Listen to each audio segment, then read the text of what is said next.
Preparing to live stream the meeting, setting up your meeting for Facebook Live. Redirecting to Facebook.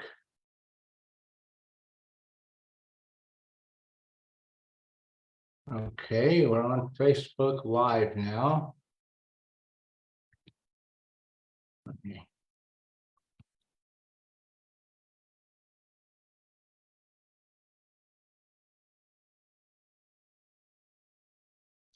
Okay.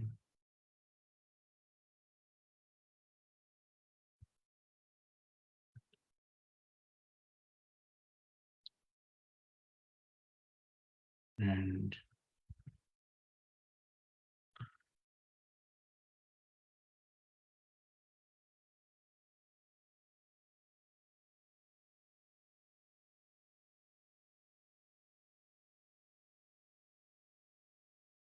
okay, so that's there. I think I can close it now. Let's do this now. Broadcasting live on YouTube.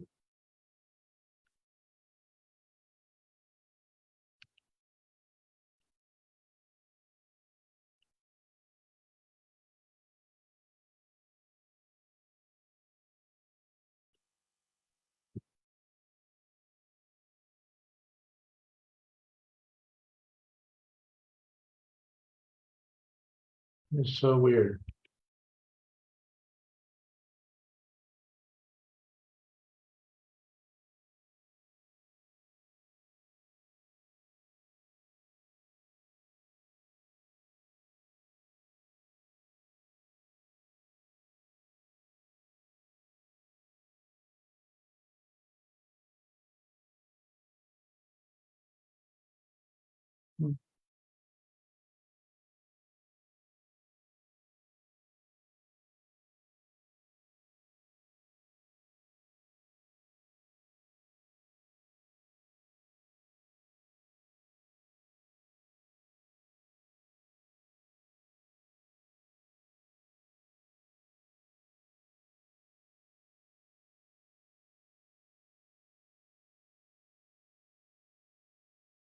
Okay, we're live on Facebook, and Zoom is up and running, recording. So can't get YouTube to work again. Don't know what's going on with that.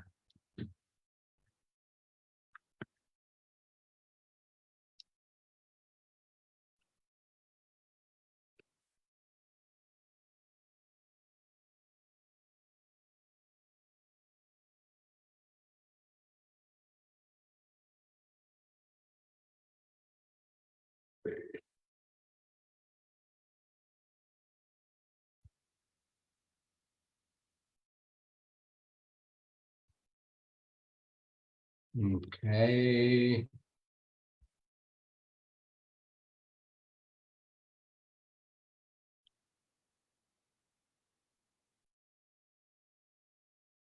Give it one last check.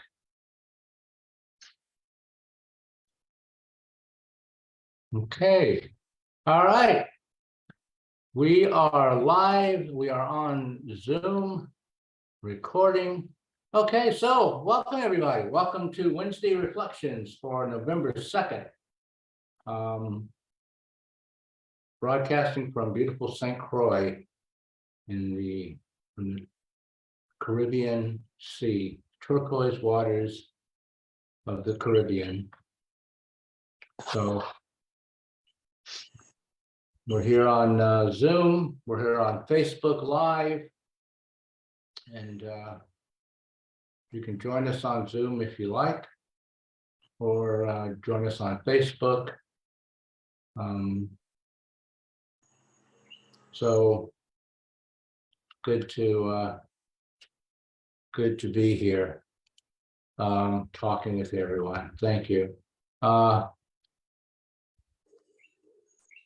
Yeah, so a lot of times when I give these talks, I really don't know what I'm going to be talking about.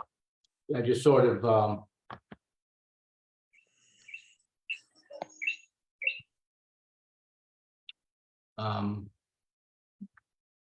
go with my guidance.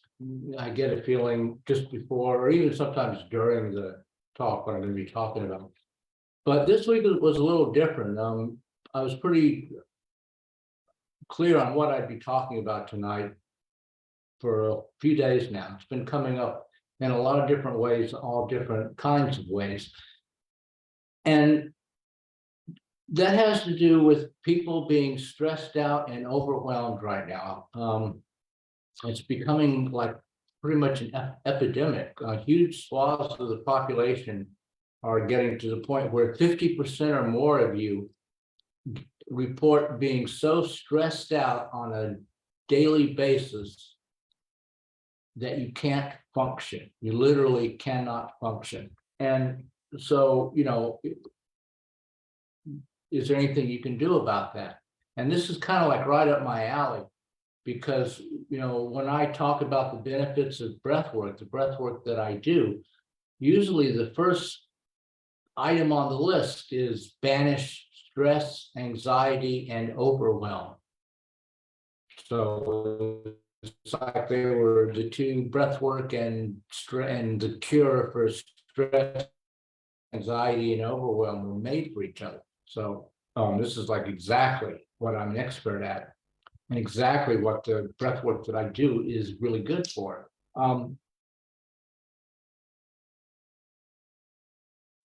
Of course, I can't give you a breathwork session here now. That requires a private appointment. But, there's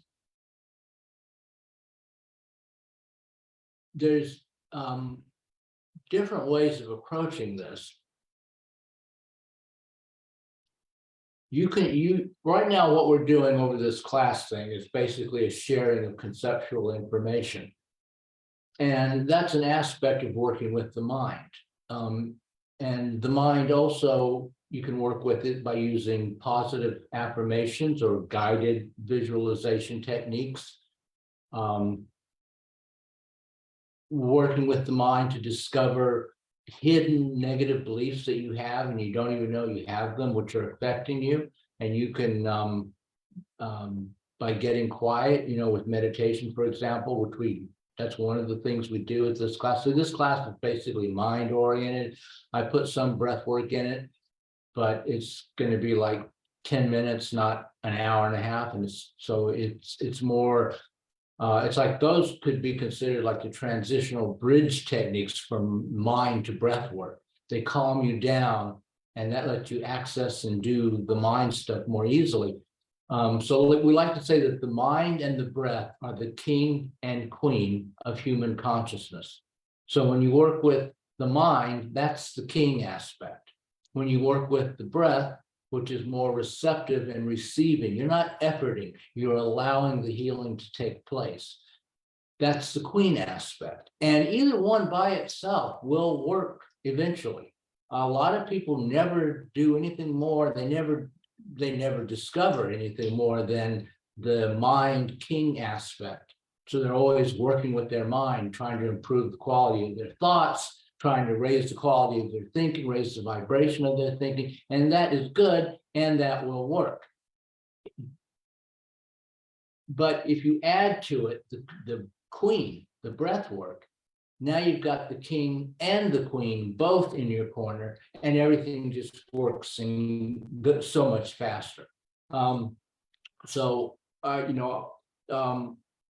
I hate mentioning something tonight that we can't do, but I feel like I'd be doing you a disservice if I didn't let you know that there's something out there that really, really works for stress, anxiety, and overwhelm. So tonight, we're going to be focusing, because we can't do the queen, we're going to be focusing on the king stuff, the mental consciousness stuff. And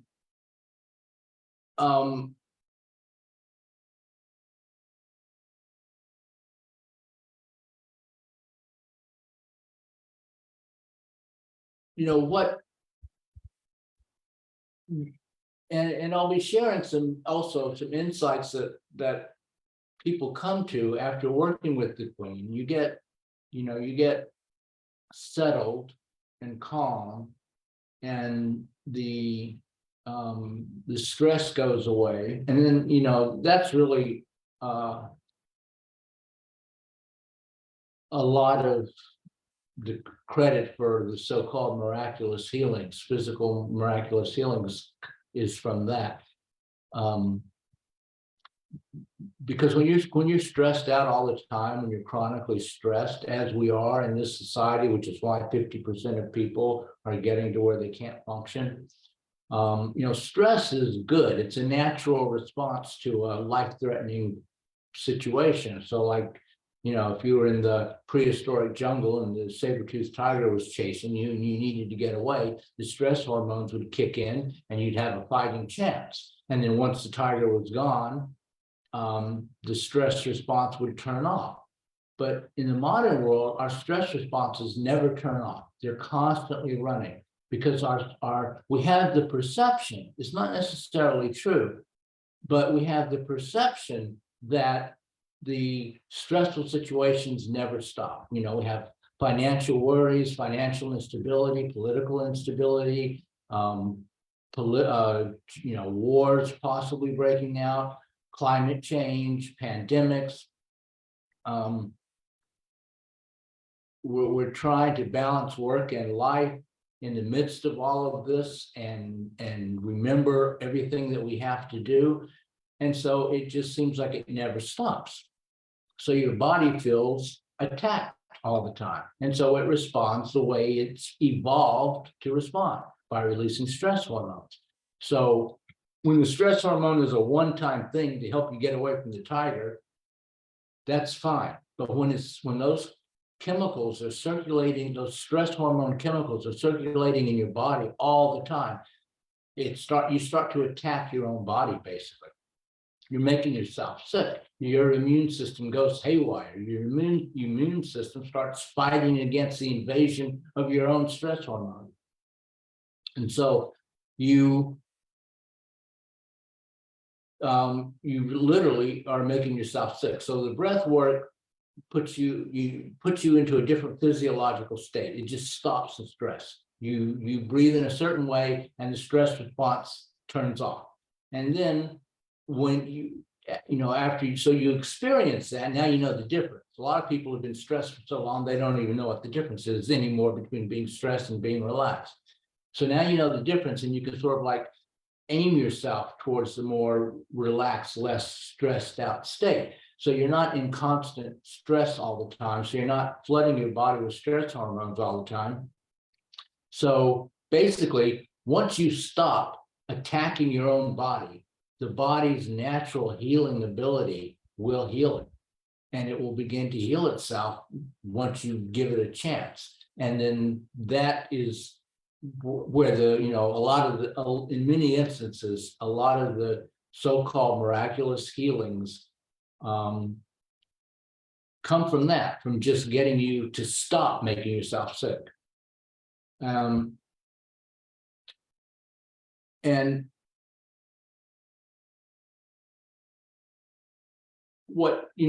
this whole idea of being stressed out and overwhelm, it feels like you have this jumpy energy inside of your body, right? And it's always like pushing you to do the next thing, pushing you forward to do the next thing. You got to get the next thing done. And you have this sense that once you get that next thing done, then you'll be able to relax. And like if you get what you want, you'll have satisfaction and peace. But, that doesn't work. Because that's not what you want. Those things are only what you think you want. And nothing in this world that you think you want that will give you satisfaction and peace is real. And if it's unreal, it can't give you anything. It can't give you peace. It can't give you satisfaction. What you want is the truth. All these other things are substitutes for the truth that you're settling for partly because you think you can't have the truth, and partly because you think you don't deserve the truth. So this mind, well, your mind is just going from one thing to the next thing to the next thing. You won't be able to hear the truth when that's happening. The truth is it's there all the time, but you don't hear it because it's that still small voice within. And if you to hear it, you have to be settled down. And so if you're always jumping in your mind, you're not going to, that makes too much noise and you won't be able to hear it.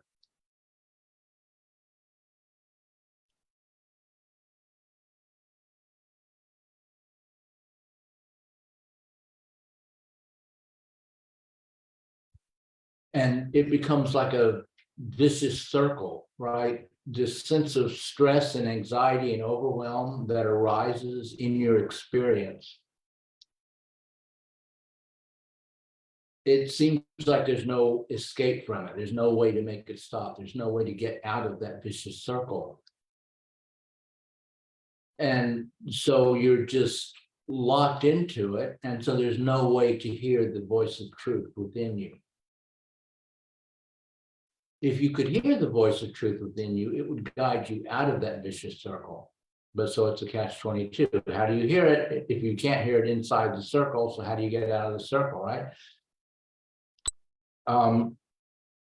One thing is to just give yourself permission to just take the time to put everything aside for a moment. Stop thinking about all of your things that you have to do, that you think you have to do, that you think you need to do, that you think you want to do, and just stop, right? So you have this energetic feeling inside of you that it feels like it's always wanting you to move, to get to the next thing. You don't have to follow that. You don't have to listen to that. You don't have to let it tell you a story either.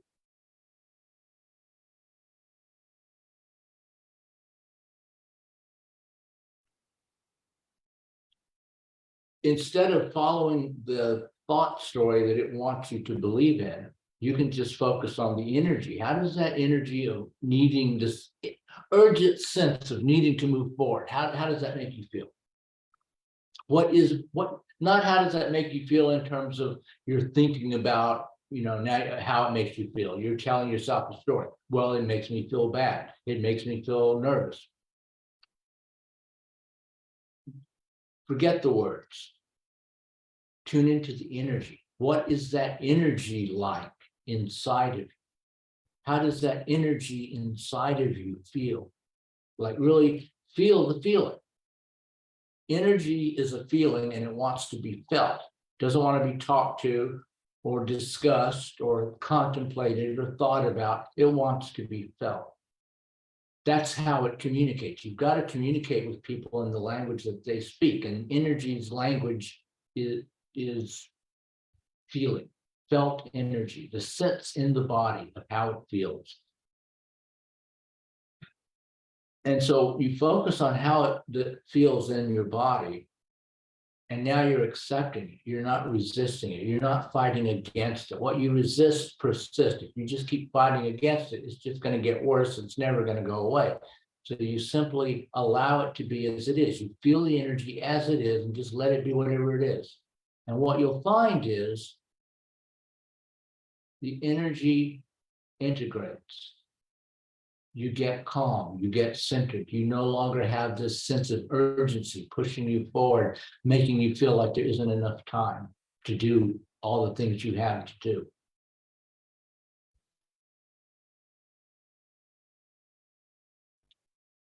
And when you're in that place, you can hear the still small voice. You can hear the truth. And then you begin to get guidance on which of the things in your massive long list of to-do items needs to be done first, which ones don't need to be done at all. You become much more effective And so the overwhelm factor goes down.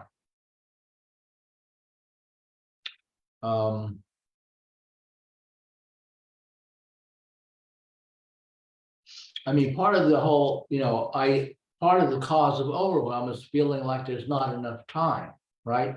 You feel like you got too much to do and not enough time to do it in. The time is subjective. That's what you've got to realize. Time is an illusion, and your experience of time, your perception of time is entirely subjective. And so you can take control of that subjective experience. Like you could try an affirmation. I now have an abundance of time to do everything I need and want to do. Right? So affirmations are something that you write down, like 10 times in the morning, right after you wake up, 10 times at night, just before you go to sleep, because that way you're affecting the subconscious mind more right after you wake up, just before you go to sleep. Write it down 10 times. Do that for like every day for 21 days. And it begins to change your perception of time. And you begin, well, this particular affirmation, I now have an abundance of time to do everything I need and want to do. It's good to say need and want, because you don't want to bum yourself out by only doing what you need to do. You also want to do what you want to do, right? So what I need and want to do, and suddenly you'll find yourself, it'll seem like you've got an extra hour or two in your day, and you won't even know where it came from. And some of this is working with the subconscious mind, psychological ways that because you believe that you don't have enough time, you make that come true by sabotaging yourself and getting rid of time. Getting rid of your extra time, wasting time. So once you start doing an affirmation where you're focused on affirming to yourself that you have an abundance of time, the sabotage stuff will go away, and you'll start getting better at creating pockets of time available for you to do whatever you want or need to do. And again, that's like this is the mind stuff, affirmations. This is the king stuff. This is working with consciousness and the mind. And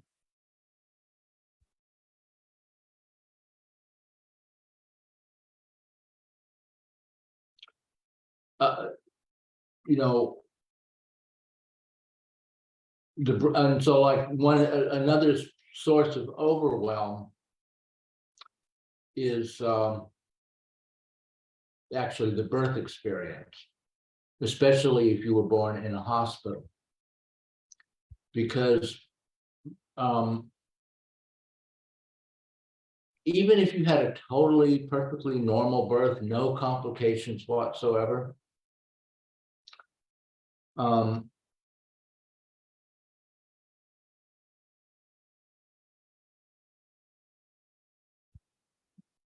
just the fact of being born in a hospital, right? Hospitals are where you go when things go wrong. Hospitals are where you go when you're sick. Hospitals are where emergency medical procedures take place, right? Birth is just a natural event. But when it takes place in a hospital and you go into the delivery room, and it's a stress-filled situation. The doctors and nurses are like, their mindset is emergency medical intervention, right? Even if you're right, even if nothing is necessary for that birth, that's kind of their mindset. It's kind of the vibe of a hospital. It's sort of like a medical. Everything is a medical procedure, including normal natural childbirth, where absolutely nothing goes wrong. But you come into that vibe as a newborn, and you pick up on it. You pick up on that sense of emergency and panic. And then you can, and this is if you just have completely no complications or anything. Now imagine if your birth was complicated, then they really are kicked into high gear emergency medical intervention mindset, right? Or even if the birth itself wasn't complicated, maybe your mother went into delivery unexpectedly and your father is like totally panicked, rushing her to the hospital, hoping he can get there before the delivery starts. So that would be the panic sense that could come in. But, and a lot of people have both of those complications and,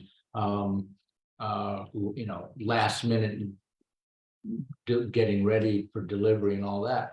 But even if none of that happens, even if you're checking into the hospital 2 days early, because you want everything to be, easy, and there's no complications, basically everything is easy, there's still this, just by virtue of being in a hospital where all around you are people dealing with life-threatening emergencies and sickness and disease, and doctors and nurses that are focused on, preventing what could go wrong. It's this vibe, this frequency, this energy of panic and emergency. And you pick up on that and you take that into your life. And it shows up later on when you're an adult as overwhelm, this sense of panic, this sense of emergency, this sense of,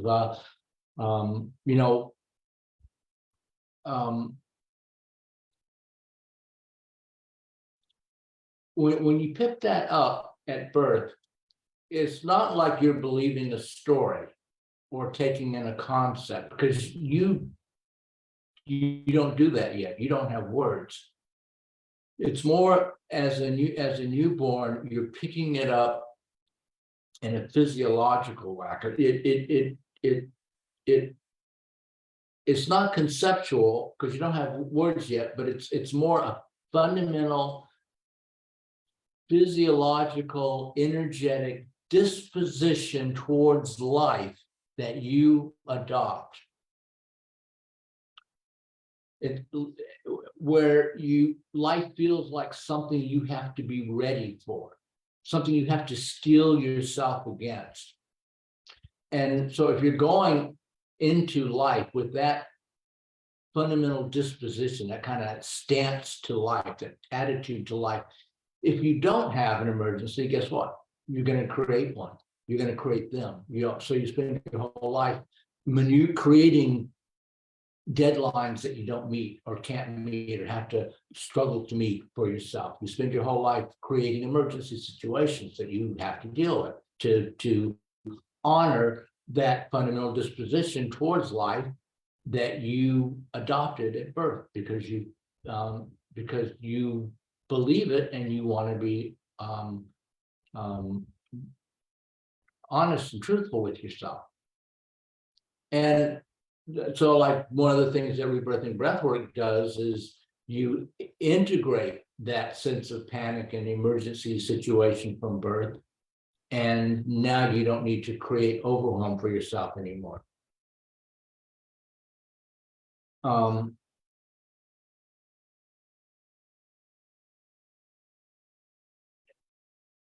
But if you want, you can, you feel that sense of urgency, and forget the words, forget the mind, just feel the energy. And if you do that enough times, eventually you can integrate it that way. It just takes longer. It's not as efficient. Sometimes it's not as pleasant, because if you're like halfway done and you go out in the world, you kind of like, you have this energy of urgency that's was deeply suppressed. Now it's right at the surface, and so you're going to get triggered easily. So, but if you're conscious of it, if you're, those triggering things you can use those. But like I say, so king and queen both is the best way to go.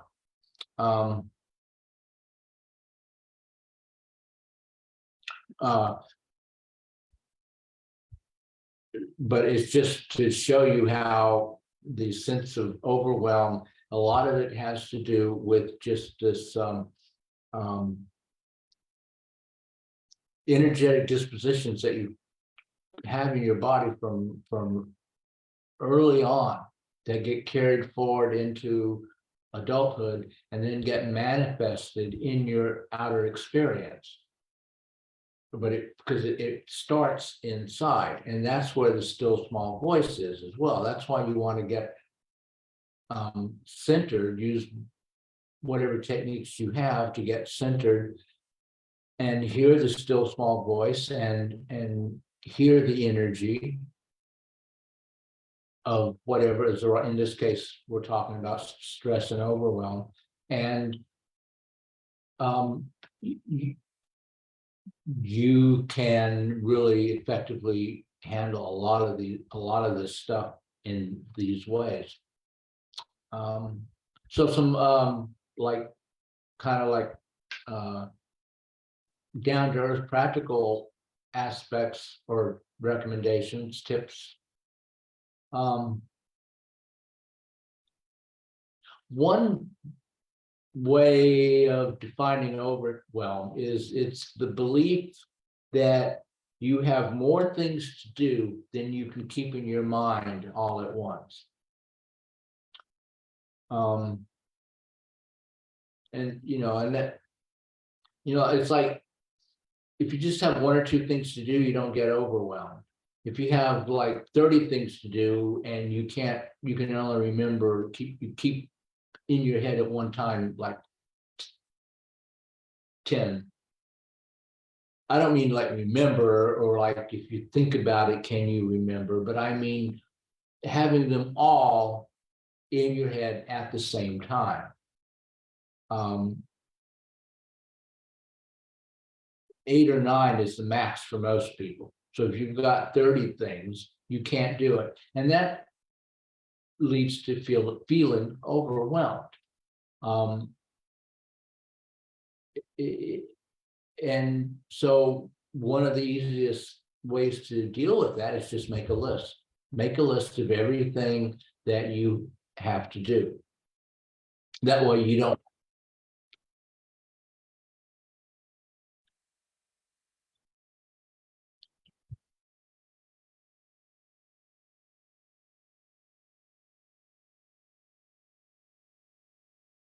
Oh, it's like, hey, Linda, I'm letting you in. I thought I already did, but hey. All right. I'm connecting to audio. Hey, Linda. How you doing? Good. How are you? Good, good. Good night. We're talking about stress and overwhelm. So, yeah, I was saying that one definition for overwhelm is believing that you have more things to keep track of in your head, or more things to do than you are able to keep track of in your mind all at the same time. Not like, can you remember everything? But like keeping them in your head in the present moment all at the same time. Most people can't do more than 7 or 8 things. You say you have 30 things to do. You might be able to remember all 30 of them if you were to sit down and start writing them down. But in terms of just dealing with it, thinking about it, handling it in your head in the present moment, 7 or 8 is the max for most people. So one easy thing to do is to just write down everything that you have to do. Just make a list of everything that you have to do. And now you don't have to spend energy trying to keep track of everything. That energy, you don't feel used up by trying to keep track of everything. You have it all down on a piece of paper, and it doesn't need to clutter your head anymore.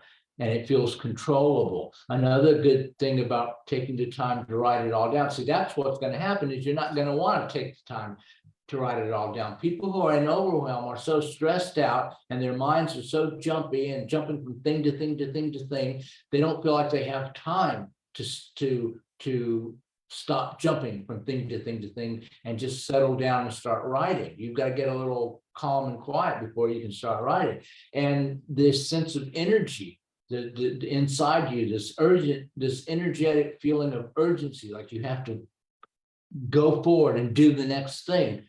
It can feel uncomfortable if instead of going forward and doing the next thing, you're taking the time to sit down in your chair and write down what your list of things that you need to do.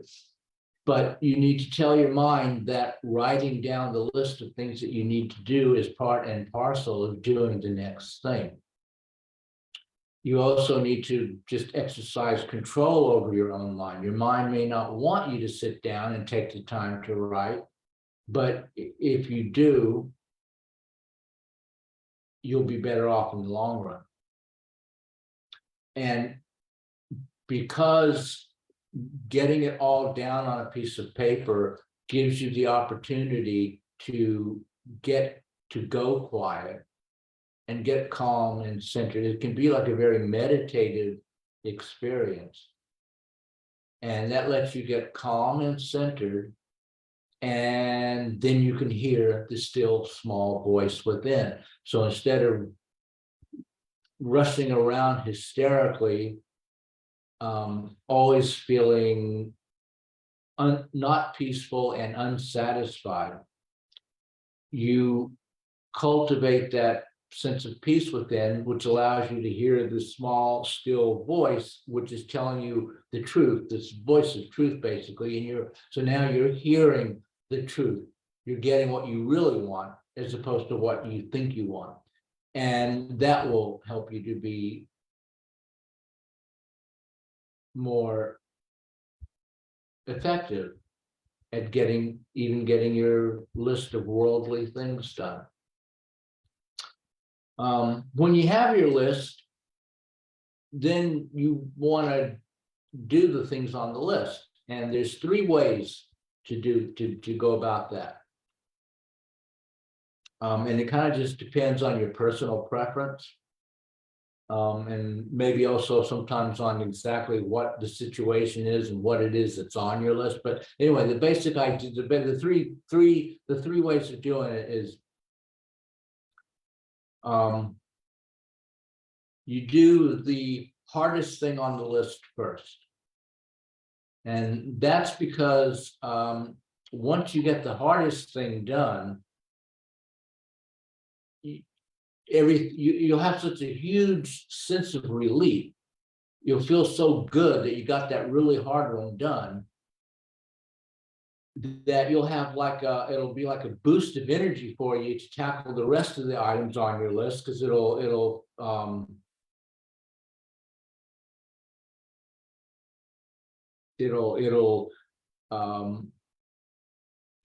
everything else will seem easy by comparison.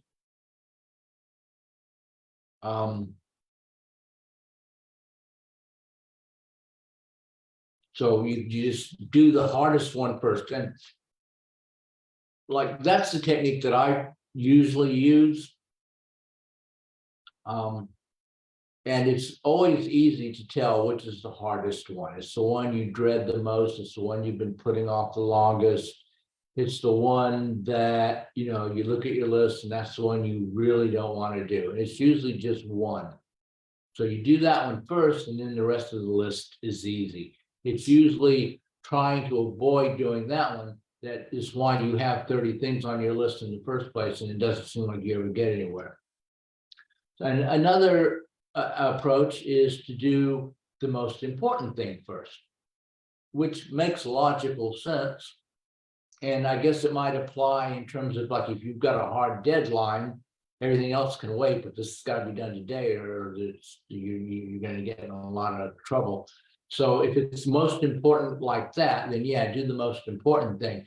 But a lot of times people will not have that, but they'll be trying to do the most important thing. And then they get all stressed out trying to decide which is the most important thing. For some reason, deciding which is the hardest thing is easy. Deciding which is the most important thing can be really stressful. So, you know, if it works for you, great. Like I said, this is a matter of personal preference. That for most people, trying to do the most important thing first doesn't work, because then they spend hours trying to decide which is the most important thing. You don't spend hours trying to decide what's hard. You know what's hard, but what's important, that can stress you out trying to decide. So, but some people it really works. So if you're one of those people, see, it's ones that you can knock off your list in one afternoon. So then you know you're in a situation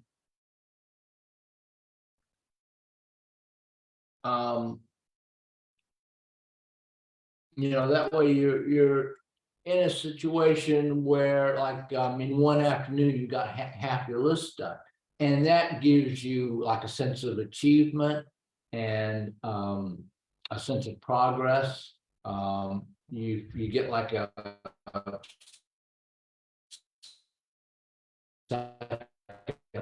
win. You feel like, you know, you're really getting somewhere. The list is becoming manageable. Sense of overwhelm goes down, gets under control.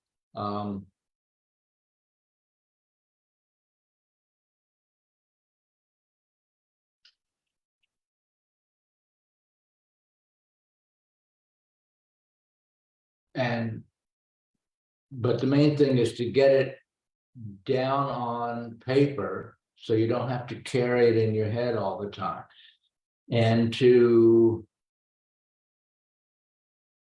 understand that time is a subjective experience that you can control, and to understand that that energetic sense of urgency is trying to show you how you're creating this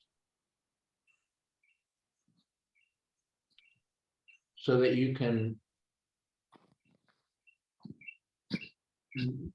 release it and not have to create it anymore, right? If you don't have to create it, and you know,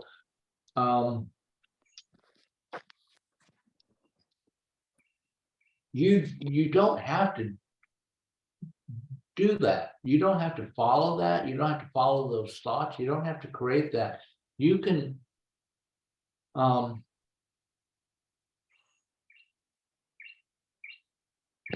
have peace right now in this moment. It's just a choice. It's just a matter of choosing to go for what you really want, as opposed to letting the guilty thoughts make you go after unreal things of this world as a distraction, right?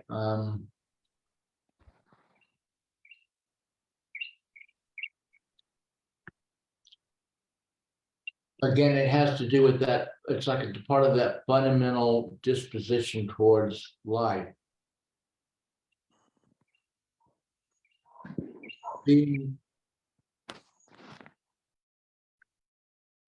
Seeing life as a burden, as something that has to be endured.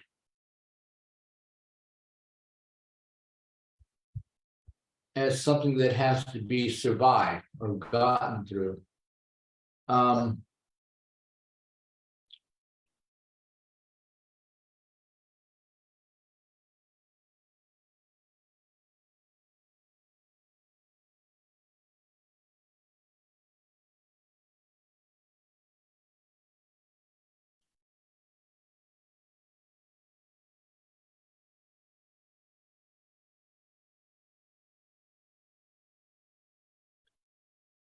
All of these things, like feeling stressed out or feeling overwhelmed, are like they're meant to take you away from the truth, to get you following a thought. If I don't have enough time, I can't do it, I'm not good enough. It's too hard. People are inconsiderate. People are using up my time with, being inconsiderate. Like all that stuff is what makes life hard. And it all comes from a choice to perceive life as hard and to create life as hard in your experience. And it always begins as an energy, a felt sense of energy in your body, which is just like a the world's best feedback mechanism for what's going on in your life. Your body will tell you what's going on with your life. Your body will tell you the truth. So you focus in on that energy, feel the feeling. Feeling is healing. You feel the feeling and let it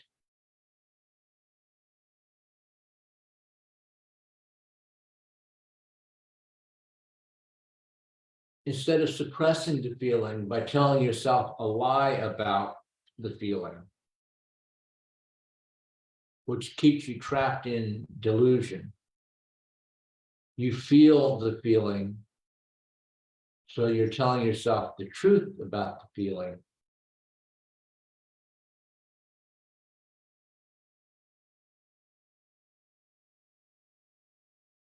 And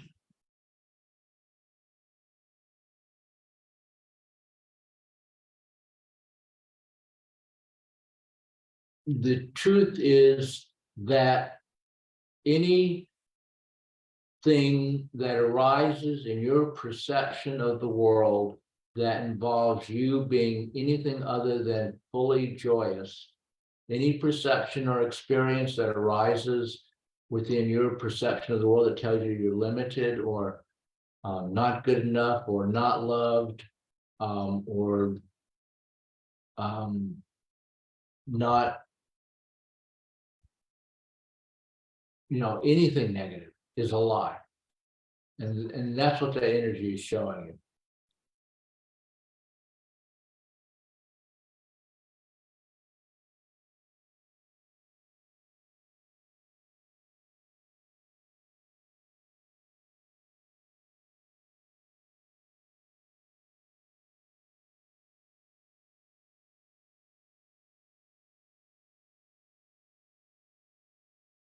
Well, if does anyone have any questions?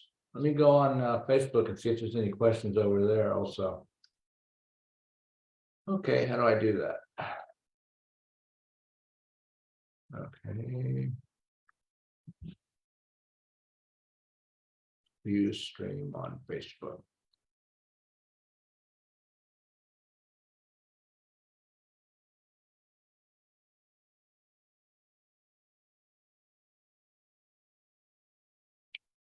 So if you have a question, if you're on Zoom and you have a question, you can unmute yourself and ask it audibly, or you can type it in the chat box.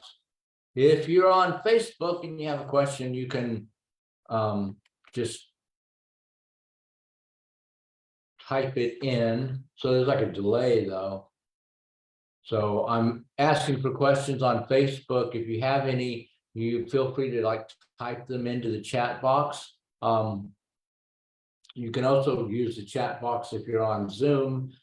And on Zoom, you also can speak. You can unmute yourself and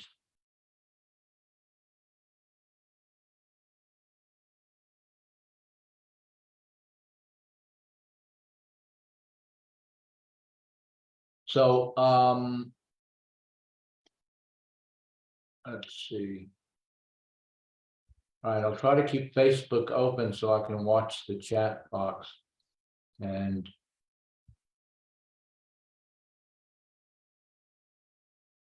Zoom as well. Maybe I can put this side by side. Yeah, that'll work. Okay, cool.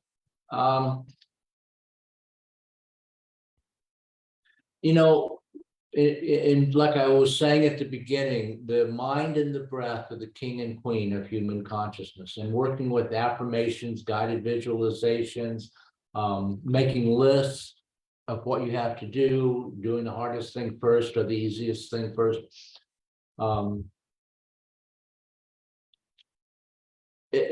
exploring your mind in terms of finding some of the negative thoughts, untrue thoughts that you're carrying around that are affecting your life, but they're below the surface, so you don't know they're there. If they're not too far suppressed, you can bring them out with affirmations. When you do your affirmation, you'll have like a negative response, and that will be a suppressed thought. If they're really down deep, breath work is what's going to bring them out. But all of that is, mind stuff, king stuff, which is usually about as far as a lot of people get. But there's also queen stuff, breath stuff, and because we say that the mind and the breath are the king and queen of human consciousness, and because the mind, the king, is kind of like more efforting, and the queen is less efforting, more just allowing everything to be. And so you just allow the breath to heal you. You just allow the breath to bring the suppressed stuff out so that it can be looked at and either dealt with by the king in a conscious way, or sometimes just bringing it out, you don't need to do anything, it's gone. Because as soon as you see it, you're like, geez, why am I doing that? Why am I carrying that around? So the mind, the king, if you do both, if you use both king and queen, mind and breath together, it's a lot more effective, and you make much faster progress, and it's a lot easier and more pleasant when you've got the king and the queen on your side, and you don't have to choose one or the other.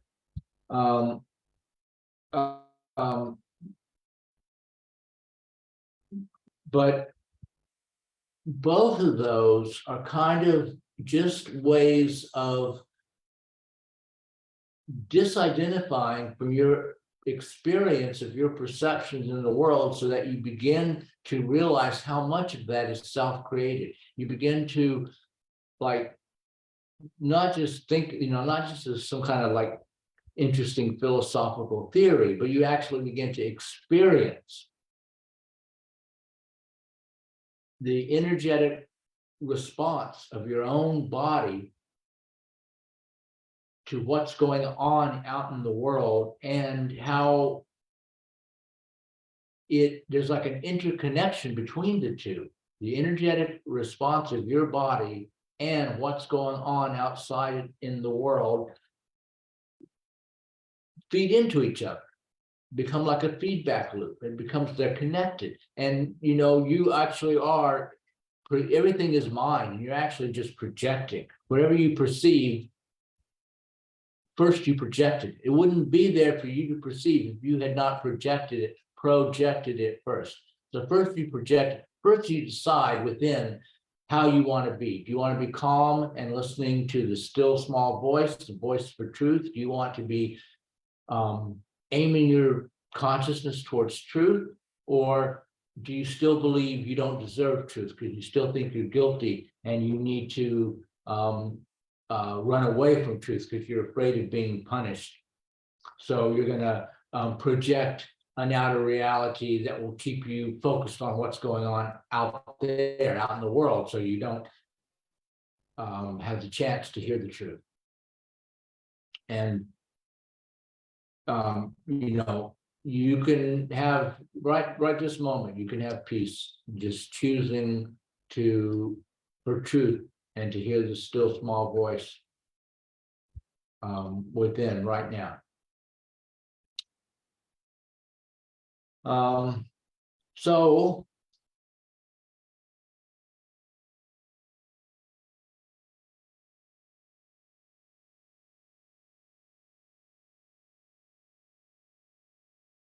I can't do a breathwork session here, but what we can do is a little bit of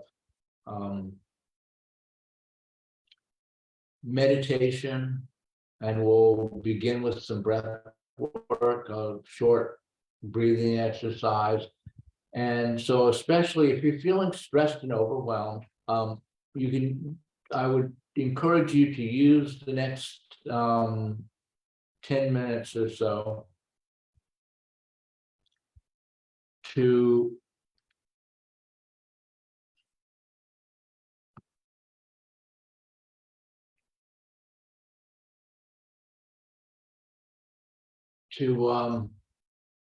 let all the stress and tension and anxiety and overwhelm go. So how do you do that? Instead of focusing on the thoughts of intention and overwhelm. Thanks, Claudette. Thank you for showing up. Instead of getting the letting it all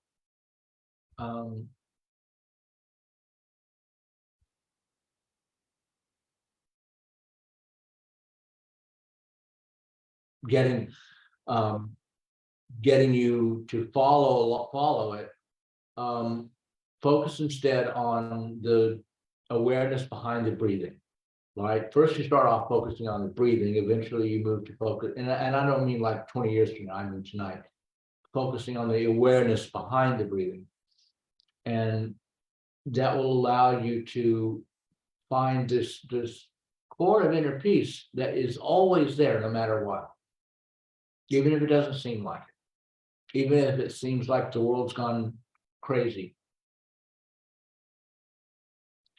You always have a choice where you place your attention. And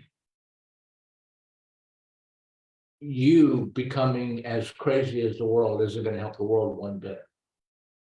But what you will find is if you disidentify from that craziness and I identify with the still small voice, the calm, peaceful awareness within you, behind or underneath the breath. Well, you know what? People relate to this differently because it's all very subjective, because we're talking about states of psychophysiological energetic states of the body, which is really just an amalgamation of energy fields. So for some people, it feels like you're going backwards behind the breath to the deep awareness. For some people, it feels like you're going down into your mind, underneath the breath, into the deep awareness. For others, it'll feel like you're going up. You're going like it's a transcendent experience. You're rising up into heaven, going up, using the breath like a ladder to go up. Some people think of it, not think of it, but like it has the feeling sense of being, their frequency is going up, their vibration is going up or getting lighter. So, different people, different ways. None of them are wrong. Every one of them is right. So whatever works for you. So we'll do our meditation tonight. I have my mallet as always. So we start the meditation off with 3 gongs. And then we're going to do 3 deep cleansing breaths in and out through the nose. And it's like a sigh of relief, and you're just letting everything go. It's, on the exhale. And you want to kind of like exaggerate the movement of your shoulders. And you might even want to vocalize.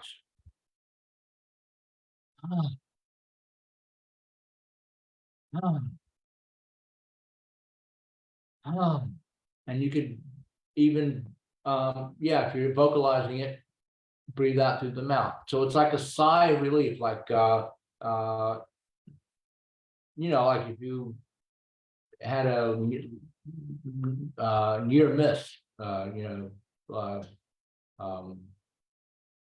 you almost got hit by a car and you got out of the way at the last moment. So it's like a sigh of relief. So you do this sigh of relief, you're completely relaxed, And even if if you're stressed and you copy the sigh of relief, it can trick your body into not being stressed anymore. And that helps you to get centered and calm and peaceful. And you're just letting everything go. So we have 3 gongs, and we have the 3 sighs of relief. So that's like 6 things that's your space for letting everything go. Because on the other side of this space, the 3 gongs and the 3 sides of relief is our meditation. So you don't want to bring the world into your meditation. And then for the meditation,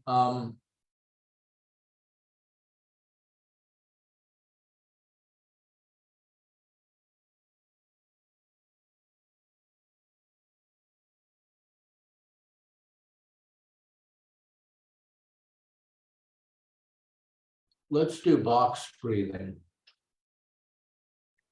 So box breathing is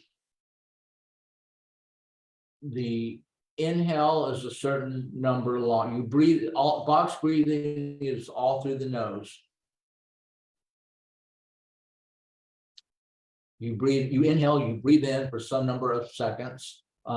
Usually for most people, they start with 4. So you inhale for 4, let me put my hand. So you would be inhaling for 4 seconds. Then you hold your inhale for 4 seconds. Then you exhale for 4 seconds. Then you hold or pause after the exhale for 4 seconds. So it's like a box. All 4 sides are the same. Inhale, pause or hold. Exhale, pause or hold. Inhale. So, right? And it doesn't have to be 4 seconds. You want it to be a little challenging, but you don't want to be killing yourself doing it. 4 seconds is usually a good place to start for most people. Depends on how, but it just depends on a lot of things. But so we'll start with 4. And if that's too hard, cut it back to 3. If it's too easy, you bring it up to 5. And just find your number, whatever number is comfortable for you. And again, it's just it's like a 4-sided box. That's why it's called box breathing. Just breathe in for X number of seconds. Hold your inhale for X number of seconds. Exhale for X number of seconds, and hold your exhale for X number of seconds, and repeat. It's all through the nose. Your mouth should be closed the entire time. So, and then at the end, I will ring the gong 3 times again, and then that way you don't have to worry about whether we finished or not. So let's begin. Everybody's ready? No questions? Let me see what's going on here on Facebook.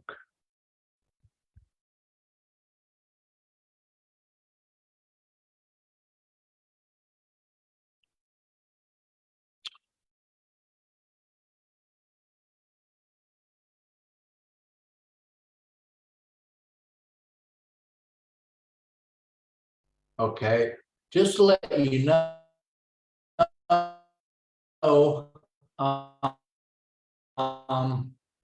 was on YouTube at the same time, and I keep having problems with YouTube. I don't know if I'm doing something wrong. I think I'll try again next week, but if I have to choose between them, if I can only do one or the other, there's a good chance I'm going to do it on YouTube, because if I do it on YouTube, I can easily share it to Facebook. Whereas if I do it on Facebook, getting it on YouTube is really difficult. So if you want to watch it live, I'll try again with YouTube next week. And if it doesn't work, we'll be like we are tonight, Zoom and Facebook. But if you like next week, so after next week, just to let you know, Facebook Live might not be available. Zoom Live and YouTube Live may be the only way. But I don't know yet. So if you like really want to see it on Facebook Live, maybe go find me on Facebook and go over to my website and you can register there. And then that way, if you register, I can send you all the links. And if the Facebook, if your preferred method isn't available, you'll have the links for, the backup links. So I hope that's not too complicated. That sounds really complicated. Well, we'll just see what happens. We'll try our best. All right, so let's get started with the meditation. But check out my website anyway. There's all kinds of cool stuff over there.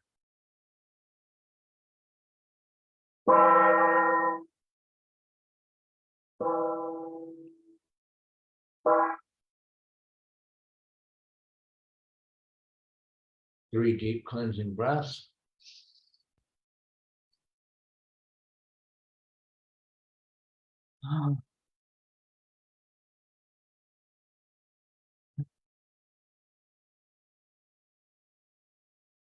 And now we do our box breathing. Inhale.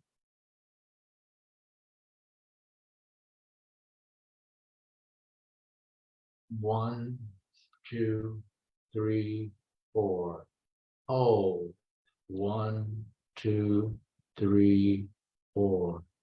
Exhale. 1, 2, 3, 4. Hold. 1, 2, 3, 4.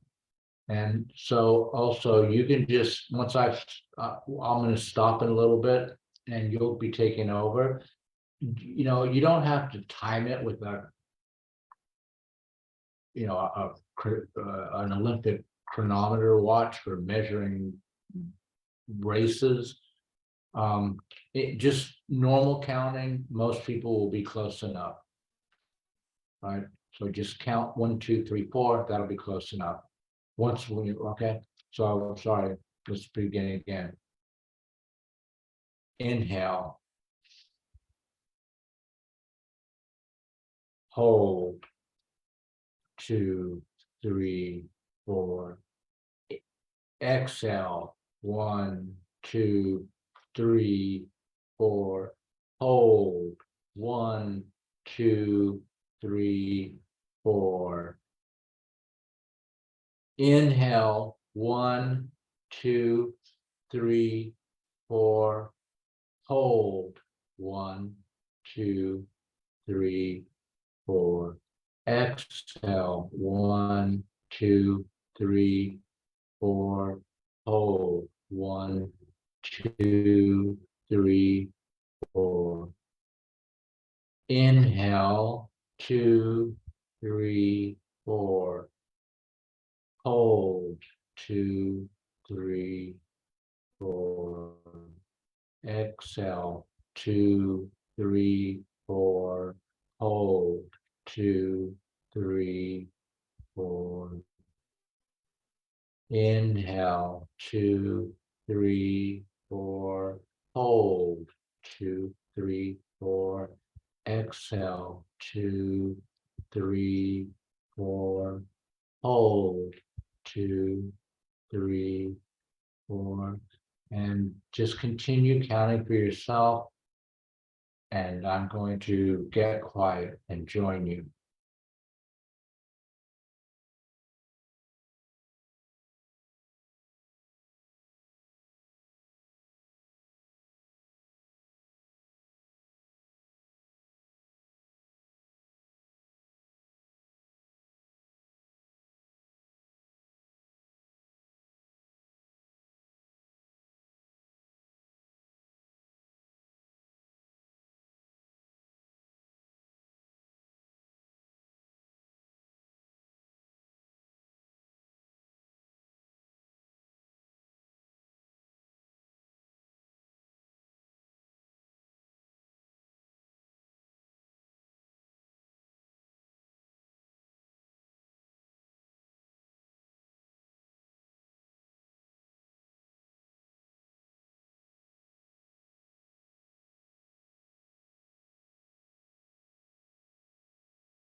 allow yourself to continue breathing.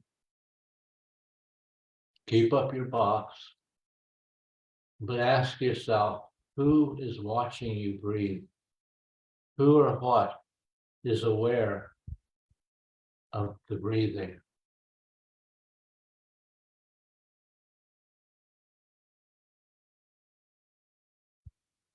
Notice that you are not your breathing.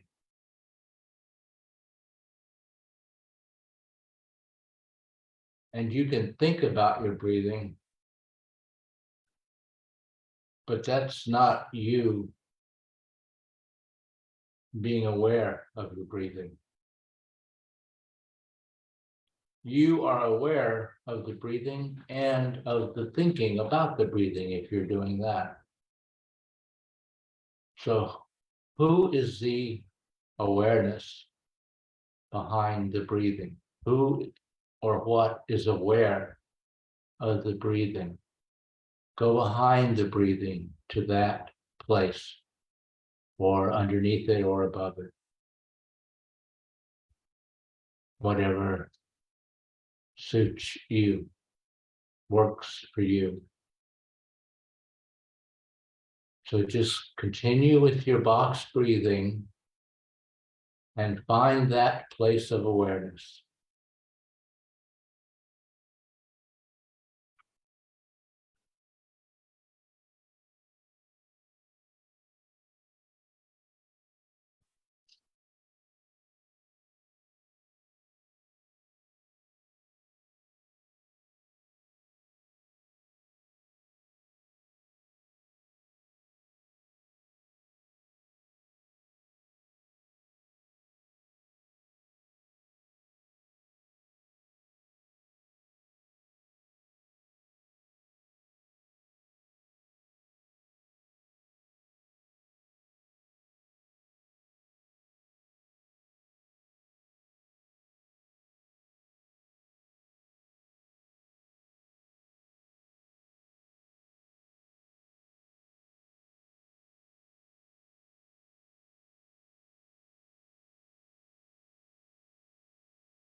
Now allow the box breathing to come to an end.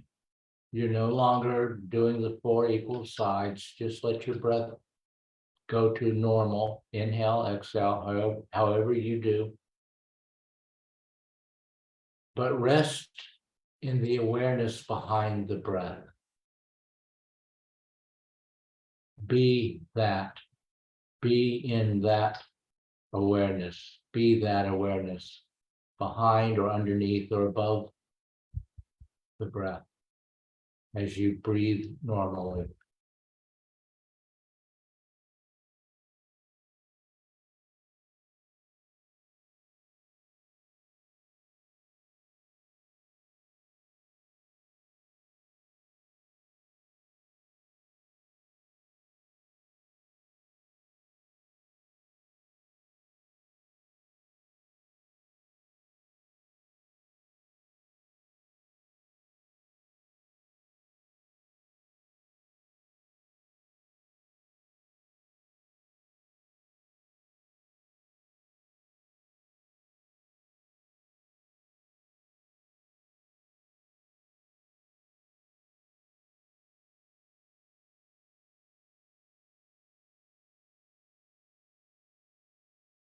Is the awareness separate from the breath? observing the breath as an independent, separate object? Or is the awareness one with the breath? The breath arising within awareness.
Notice your body.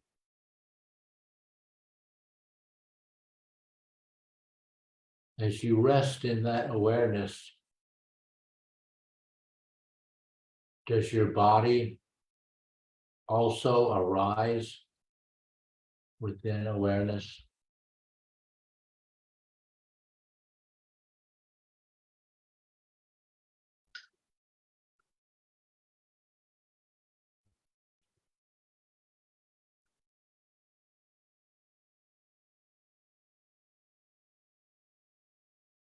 And the room that you're in, doesn't it also arise within awareness?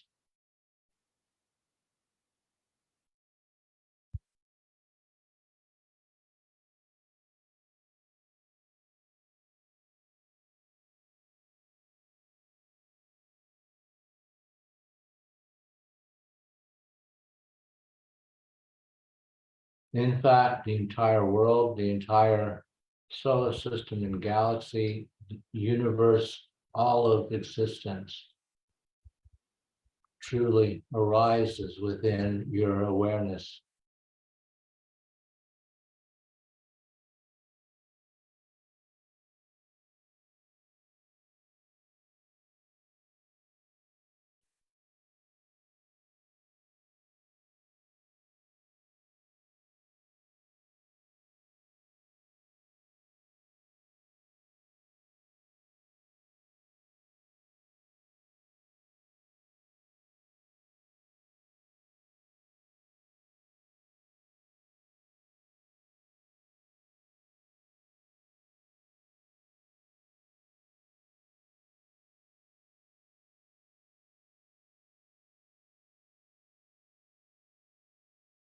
And this is the truth of who you are.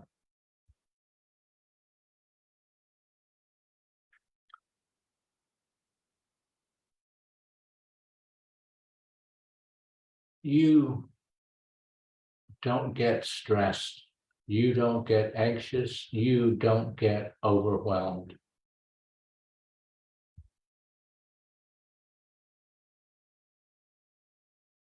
You may choose to create the perception of that experience for yourself.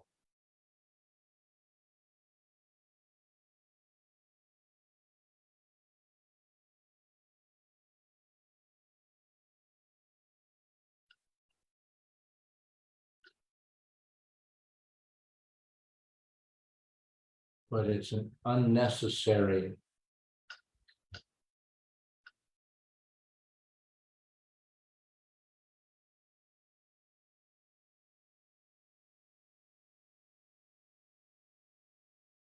non-binding modification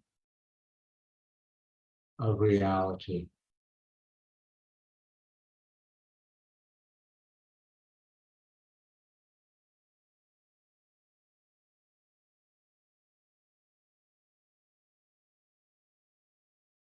It has no binding force.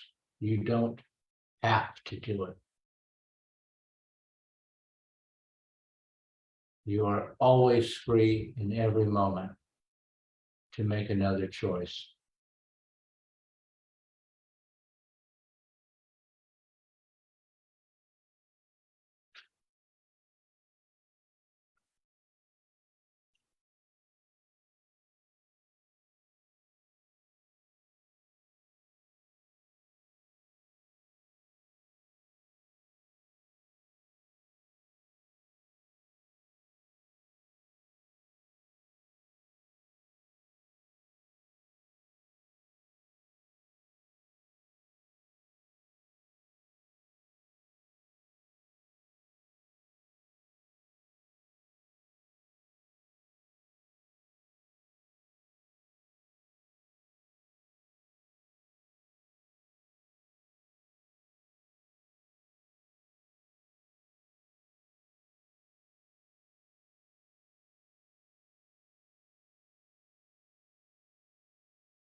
Okay.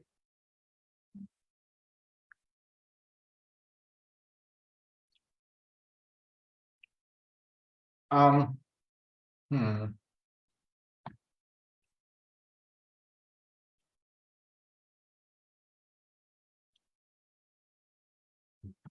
All right. I'm looking at Facebook Live trying to figure out. Let me do this.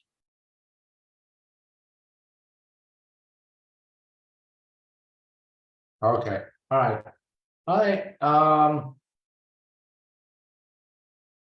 thank you. I'm feeling pretty complete. Nightstand was a meditation. So if there are no questions, we can end it tonight, end it for tonight. And next Wednesday at 7.